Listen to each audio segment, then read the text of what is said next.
Habari yako mwana michezo mwenzangu, habari yako mwana Steam Media. Karibu katika kipindi hiki cha kimichezo tuweze kujuzana yale ambayo yamejiri katika anga za kimichezo. Bana, hapa tupo kuanza kuangazia nyota ambao wa klabu ya Al Masry ambao wanaonekana kuwa nyota hatari zaidi. Kama mnavyojua, kikosi cha Al Masry ni kikosi ambacho kimesheheni nyota wengi kweli kweli, nyota ambao wana uwezo wa hali ya juu.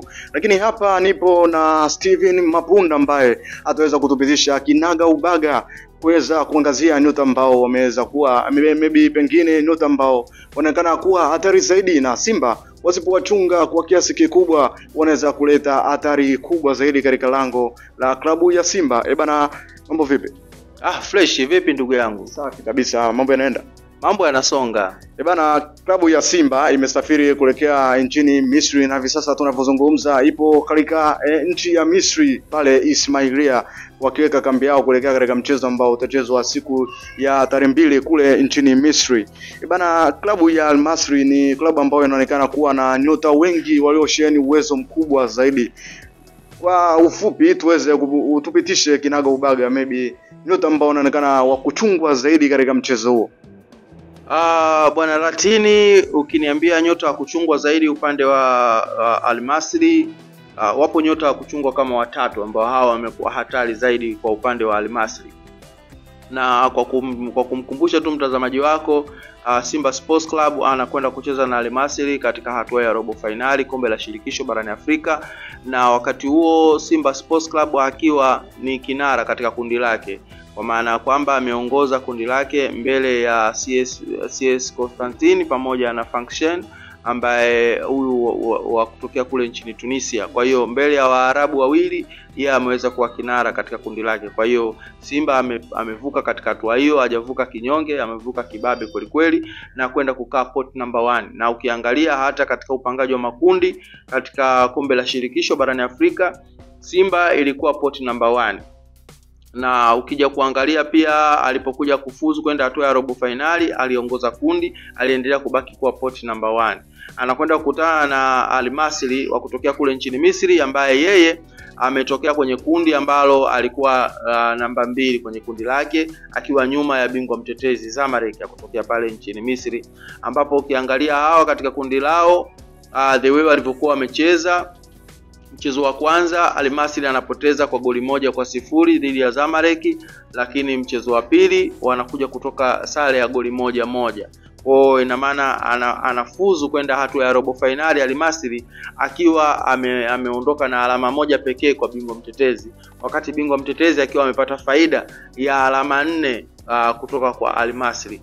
Kwa hii inakupa picha gani? Picha ambayo inakupa ni kwamba Al Masry ni timu ambayo inaweza kutoa competition kubwa zaidi, kwa sababu ukiangalia hata katika msimamo wa ligi nchini Misri, Al Masry anashika nafasi ya 4 akiwa nyuma ya Pyramids ya Fiston Kalala Mayele. Nafikiri huyu wengi mnamfahamu, Predator.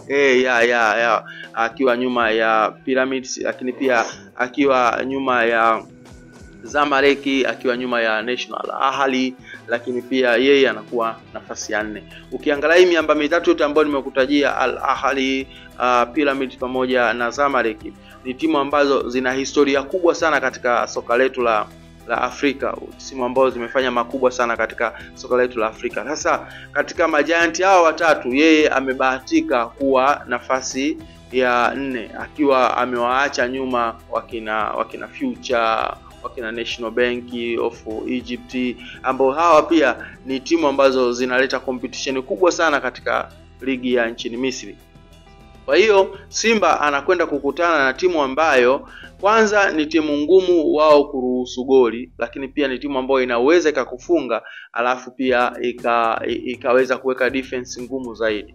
Kwa ina maana Simba lazima awe makini katika eneo hilo, na nimejaribu kumwangalia zaidi Zamalek kwa sababu Zamalek ndio bingwa mtetezi wa hii michuano, na Zamalek ndio contender ambaye anaonekana kwamba huenda akalitetea kombe lake hadi mwisho. Kwa hiyo kama aliweza kumpa upinzani mkubwa na Zamalek kuweza kumfunga magoli mawili pekee, wakati huo na yeye akiweza kumfunga Zamalek goli moja, kwenye aggregate ina maana kwamba wana tofauti ya goli moja, 2-1, maana yake kwamba mechi ya kwanza 1-0, mechi ya pili 1-1. Kwa hiyo ana faida ya goli mbili Zamalek, yeye akiwa amepata goli moja. Kwa hiyo katika eneo kama hilo Simba wanatakiwa wawe makini zaidi wanapokwenda kukutana na Al Masry ya kule nchini Misri. Wachezaji ambao wanatakiwa kuchungwa zaidi, kuna mchezaji anaitwa Fakhreddin Ben Yusuf, ambaye huyu Ben Yusuf ni mchezaji ambaye katika kikosi cha Al Masry ndio kinara wa kufunga mpaka sasa kwenye kikosi chake katika michuano hii ya Confederation Cup, ambapo yeye ameweza kufunga magoli 3 mpaka sasa, na magoli hao alifunga hat-trick katika mchezo dhidi ya Black Bull, ambao mchezo wa mwisho waliweza kushinda goli 3-1. Yeye ndo alikuwa kinara wa kuweza kufunga magoli yote 3, lakini pia ndo alikuwa man of the match katika mechi hiyo. Kwa hiyo huyu ni mchezaji wa kuchungwa zaidi, ni mshambuliaji, ni kiungo mshambuliaji, anatokea upande wa kulia, amekuwa ni msumbufu zaidi na mara nyingi sana amekuwa akifunga hata nje ya box, akiwa na uwezo wa kufunga kwa kutumia free kick, lakini pia ana uwezo wa kufunga kwa kupitia pembeni, lakini pia hata nje ya box amekuwa ni mtu ambaye anaweza ka-attempt zaidi. Na hata ukiangalia katika mechi ile ambayo anafunga goli 3, mechi ambayo ilimalizika kwa 3-1, attempt ambazo alizipiga, shot of target alipiga 4, shot on target alipiga 5, katika 3 zimezaa magoli. Kwa ukiangalia jumla ya mashuti ina maana kwamba 4 jumlisha 5, maana yake alipiga mashuti kuelekea langoni mashuti 9. Kwa ni hatari zaidi hiyo kwa mshambuliaji ambaye anaweza kapiga mashuti 9 kuelekea langoni. Kwa ni mchezaji ambaye anatakiwa Simba Sports Club wamchunge, wamwekee ulinzi wa kutosha na kuweza kutembea naye. Sina mashaka upande wa kushoto, kwa maana kwamba Valentino Nouma anaweza akacheza, au baba mwenye nyumba wa Mohamed Hussein Shabalala ana kazi kubwa ya kufanya kwa kumzuia huyu Ben Yusuf kutokea upande wa kulia, yeye akiwa beki wa upande wa kushoto. Kwa hiyo lazima aweze kumwangalia kwa umakini zaidi. Lakini pia kuna kiungo mwingine ambaye ni kiungo mchezeshaji anaitwa Mahmoud Hamada, ambaye huyu naye pia ni mchezaji wa kuchungwa zaidi kwa sababu yeye ana magoli 2 katika michuano hii. Kwa hiyo ina maana ukichukua magoli 2 ukijumlisha na magoli 3 ya Ben Yusuf wanapata magoli 5. Lakini jumla ya magoli yote katika hatua ya makundi walikuwa na magoli 7. Kwa hiyo katika magoli 7 wao wamezalisha magoli 5. Magoli 2 pekee ambao hawajazalisha wao. Kwa hiyo ina maana wana mchango wa magoli mengi zaidi. Kwa hiyo hawa ni wachezaji ambao Simba Sports Club lazima wawatolee macho zaidi, kwa maana kwamba wasipowatolea macho huenda ikawa ni hatari kubwa zaidi kwa upande wa Simba Sports Club. Lakini pia kuna beki namba 3 anaitwa Amri Sadawi. Okay. Lakini pia wanatakiwa wamwangalie Amri Sadawi ambaye huyu ni beki namba 3, ni beki ambaye ana usumbufu zaidi, anafanya overlapping, anakaba, lakini pia wakati mwingi sana huwa anapenda sana kuchezea eneo la juu zaidi. Kwa hiyo ina maana tutakuwa na migongano ya kutosha sana yeye na Kim Dennis, tutegemee hilo, lakini pia tutegemee pia yeye pamoja na Shomari Kapombe, kama atacheza Shomari Kapombe au atacheza Duchu, lakini tuone kwamba migongano itakuwa ya kutosha zaidi. Upande wa pembeni huyu pia amekuwa ni mchezaji hatari sana. Huyo ni mchezaji wa 3.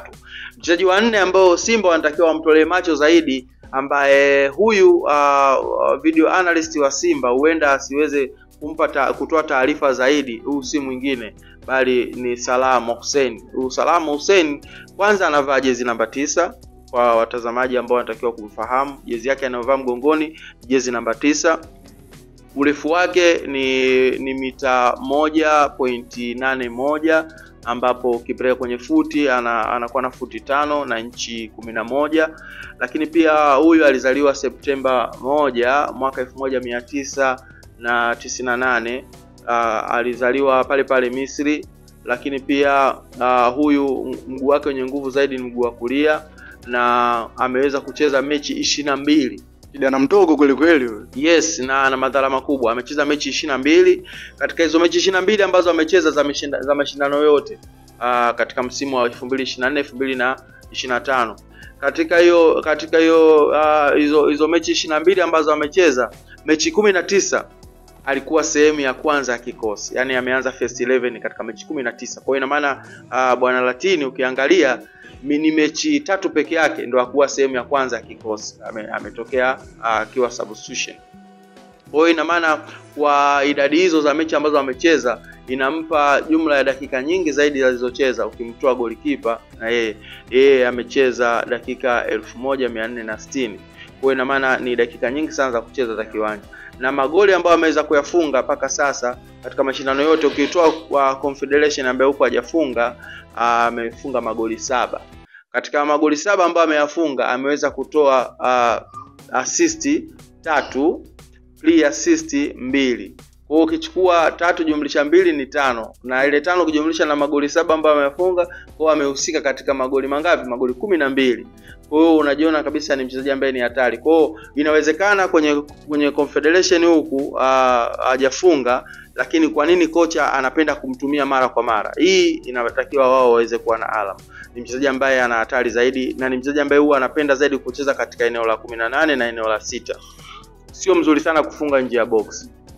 Huwa anafunga ndani ya box. Kwa hiyo mimi sina mashaka sana kwa sababu na ukiangalia kwa mfano kama Abdulrazak Hamza ana urefu wa kutosha kumpita hata Salam Hussein, kwa maana Abdulrazak Hamza yeye ana urefu wa mita 1.89 ambazo ukizipeleka kwenye futi inakuwa na futi 6 na inchi 2. Wakati ukija kuangalia upande wa Shamuka Labwa ni mrefu kuliko hata Abdulrazak Hamza. Ukija ukimwangalia Hussein Kazi kidogo wanaendana na Abdulrazak Hamza, lakini pia kama atapata nafasi ina maana kwamba bado kuna nafasi nzuri, kwa sababu Simba wanamkosa Shemalon Fondo kwa maana kwamba ana majeraha. Kwa hiyo ina maana kwa beki hizi ambazo zipo kama watakuwa makini kuweza kucheza na watu watatu, Hussein pamoja na Ben Yusuf, mimi naamini kabisa Simba huenda wakapata matokeo mazuri zaidi. Sababu matokeo mazuri kwa Simba ni kuweza kupata alama 3, wakikosa alama 3 wapate alama 1, na kama watapoteza basi wasipoteze kwa margin ya magoli mengi ili kuweza kutunza energy ya kuja kumaliza kwa Mkapa atoke. Bana Steven Mapunda, umeweza kutupitisha kwenye nyota watano ambao pengine ni wakuchungwa zaidi katika mchezo wa tarehe 2 wa kombe la shirikisho. Bana, nini kifanyike sasa kwa mwalimu Fadlu Davids kwa jicho la kiuchambuzi? Unadhani afanye nini sasa tuweze kunusuru hili sasa? Fadlu Davids kitu ambacho anatakiwa kufanya, mimi naamini kabisa ataingia katika, kwa sababu Fadlu Davids sina mashaka naye katika aina ya mchezo anaocheza akiwa ugenini. Tumeona amefanya vizuri zaidi alivyoenda nchini Libya, alivyocheza na Al Ahly Tripoli.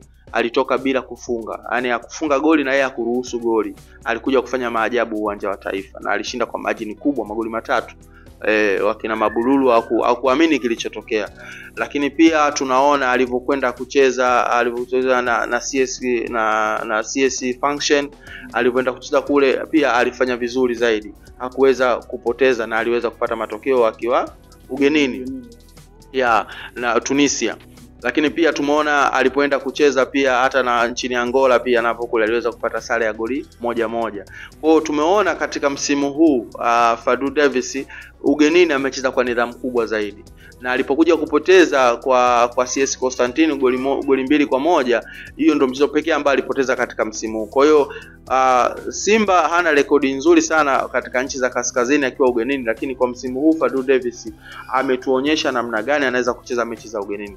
Kwa approach ambayo aliweza kuitumia kucheza mechi za ugenini, katika hii pia aitumie hivyo hivyo. Sitegemei kuona Fadlu Davids akiweza kuweka washambuliaji wengi na viungo wengi wa kuchezesha kuliko wa kujilinda zaidi, kwa sababu anajua anachokifanya akiwa ugenini ili aweze kuja kumaliza kazi nyumbani. Usishangae bwana Latini tukamwona Fadlu Davids hata Desem Kwala pamoja na Ateba wakawa nje au akaanza mmoja, lakini pia kukawa na Elim Panzu pamoja na Kibu Dennis Kibu Mkandaji, kwa sababu Elim Panzu alimkosa mechi ya Al Tripoli. Alimtumia Joshua Mutale, lakini kwa sasa tunamuona yuko vizuri, na Joshua Mutale naye pia amerudi katika ubora wake. Tumeona ametupia goli hapo mechi ya CRDB Federation, ameweza kutupia, lakini pia amekuwa man of the match. Kwa hiyo tunaona kabisa ni kwa namna gani Simba ina machaguo mengi sana ya kuweza kufanya vyema zaidi. Unaiona nafasi ya Mutale katika mechi hii? Yeah, of course inawezekana kwa sababu alikuwa na majeraha, sasa amepona na tumeona alivyorudi, tumeona work rate yake anayoifanya, wepesi wake umekuwa mkubwa zaidi, lakini kikubwa zaidi kuweza kufunga, kwa sababu hiyo ndio ulikuwa msiba mkubwa kwa Mutale kuweza kuscore na ameweza kuscore. Nafikiri Fadlu Davis anaweza akamtumia kwa matumizi ya kimpango mkakati.